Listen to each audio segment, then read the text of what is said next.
hopeless, and talking feels unproductive. Talking feels unproductive. You can see how in a how many people feel like that in their relationships? That's real, bro. That's something that's common. Like, women tend it don't make no sense criticism talking more often they ain't because they're listening the one ones ear that and out typically the other. raise issues verbally. And then if men are feeling more criticized, that they tend to stonewall, and it becomes this vicious cycle of then more criticism. But the criticism is really just a plea to be loved and get your partner to show you they care. And then the man tends to feel like he can't do anything right. This isn't even productive. If I say anything, I'm just going to make it worse. Yo. And they don't have any real, you haven't given them a specific need, a solution. Yo, I thought about that as well, right?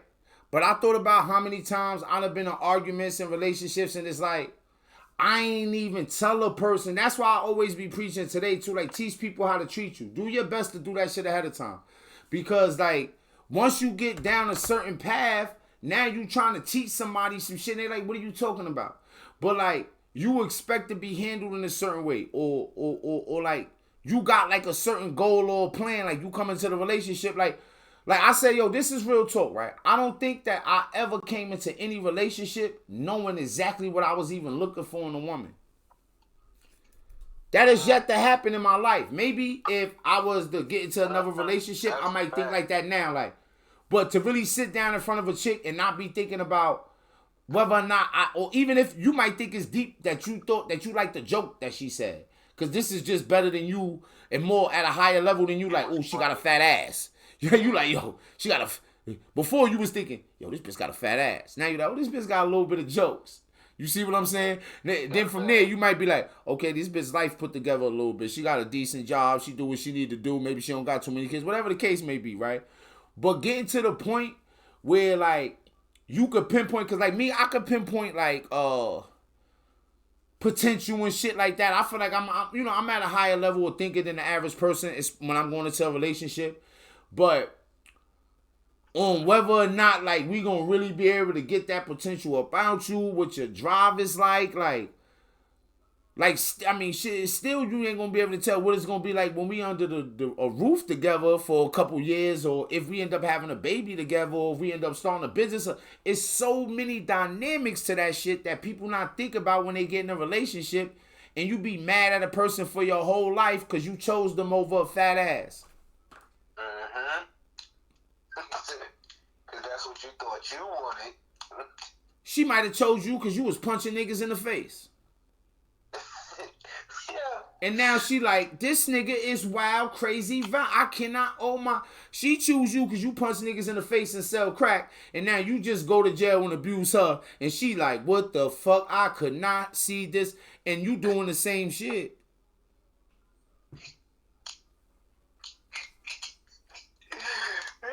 Yeah.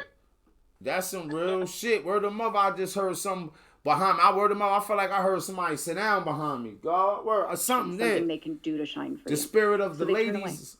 And where does the contempt come in? All right, so contempt is criticism on steroids. This is what John Gottman calls sulfuric acid. Sulfuric acid to Nothing to will love. erode a relationship quicker than contempt. Contempt is when you are looking at your partner from a superior position. Woo! Yo, bro, let me tell you something, nigga. Name calling. Shout out to Medkit, y'all. Medkit called me some shit one time. This was in a real argument. She was like, oh, you look what I could do, ass nigga. Tell y'all, I'm drinking. Hold on. I gotta see. I'm gonna get another drink. I might get y'all niggas real shit, right? I might get y'all niggas some. Don't let this word take you down. Ain't gonna tell you ain't gonna be shit. Don't let nobody tell you that you can't be you. Man, they gonna stomp and kick and step all over your motherfucking dreams. And that's what they do. Make sure you subscribe. You only got one life. It's no trade-ins. I always tell the kids, it's what I pride myself on. Like, I pride myself on intellect. Yeah. So, yeah, that's my on shit. some kind of superiority complex. Yeah. Yeah, it's there. I wouldn't deny it. Alright, so, yo. Nah, bro, being on point with shit like that is the only thing that's really important. Hold on, gang, man, cause we gonna... I gotta get a cigarette, G. That's what's gonna keep you afloat. You gotta stay on point with it. Catch Booed live on Twitch. Listen, I told Megan I'm gonna start saying bullshit now, cause she listened to me saying positive shit, bro. Yeah, I don't like though. Listen, but and she heard me when she said that, when I had said like, yo, one time Megan called me a look what I could do ass nigga. You know why? Cause I'm a look what I could do ass nigga. Y'all ain't just hear me tell y'all the whole shit with the song and the single going through and feel like the journey. Like, but wait a minute though. Who the fuck don't feel like that? That's right. That's what I'm doing it for. Huh? You better look at what I could do. Nigga, I survived too. You act like I'm dead. Technically, right? So pay attention to that shit, man. So like,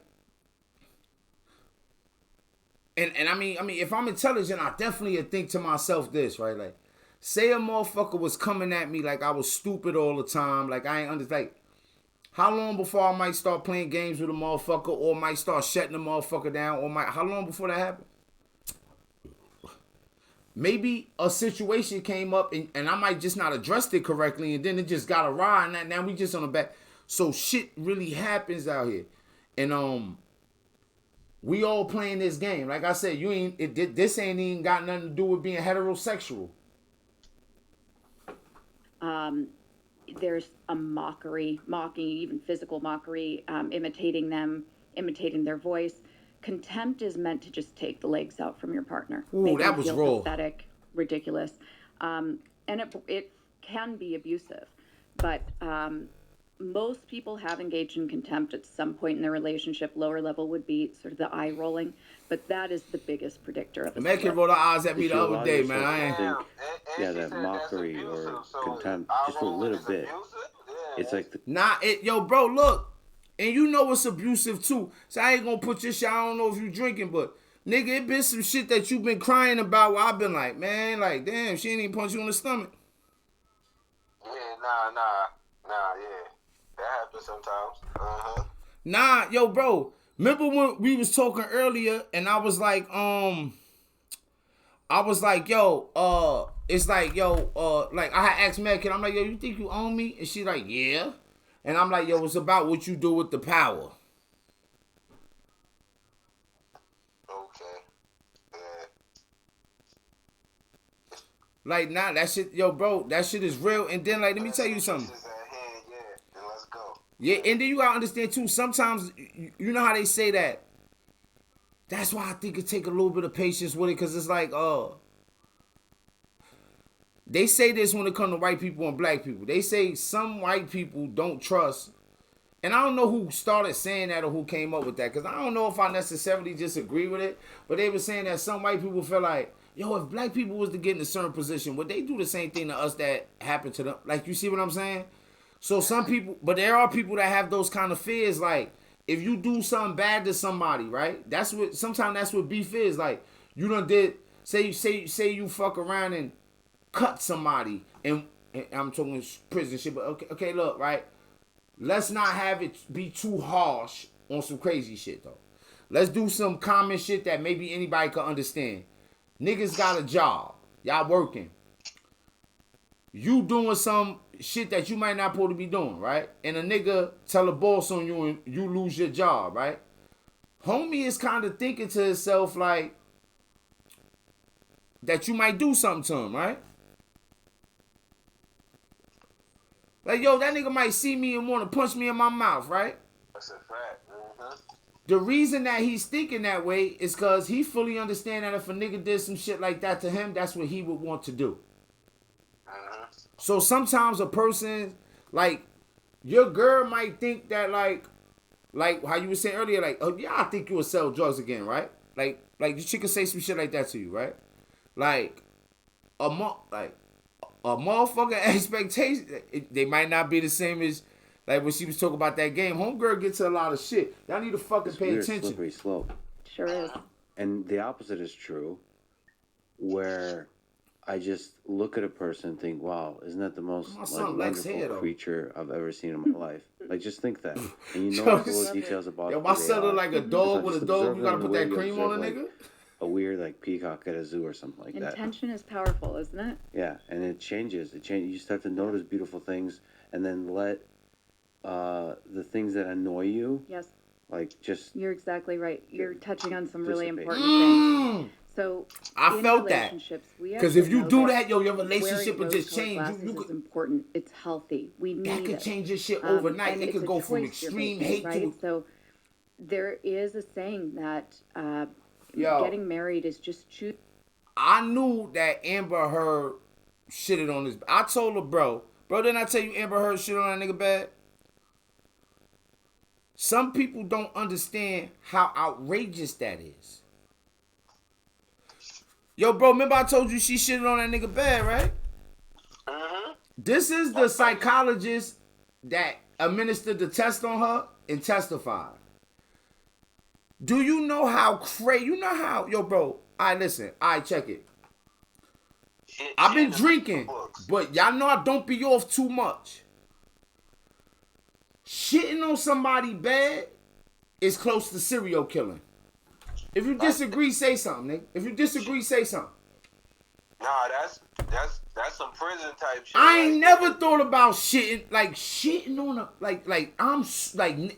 like whoa, I'ma shit on the bed and then take a picture of it and send it to you. Jeffrey Dahmer. Yo, bro, you know that's what she did, right? I think she shitted on this bed, took a picture and sent it on that nigga like, I just shit it on your bed, boy. Like, whoa. Yeah. Like, okay, like, what could you be doing in your day?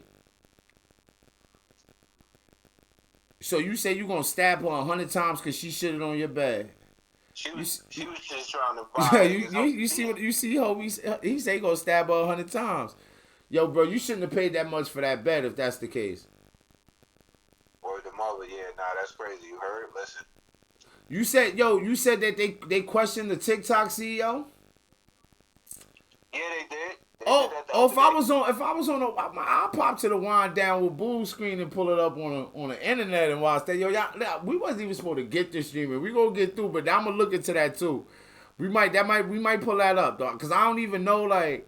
Oh yeah, they grilled them on security issues the other day. Yeah. Oh. Yeah.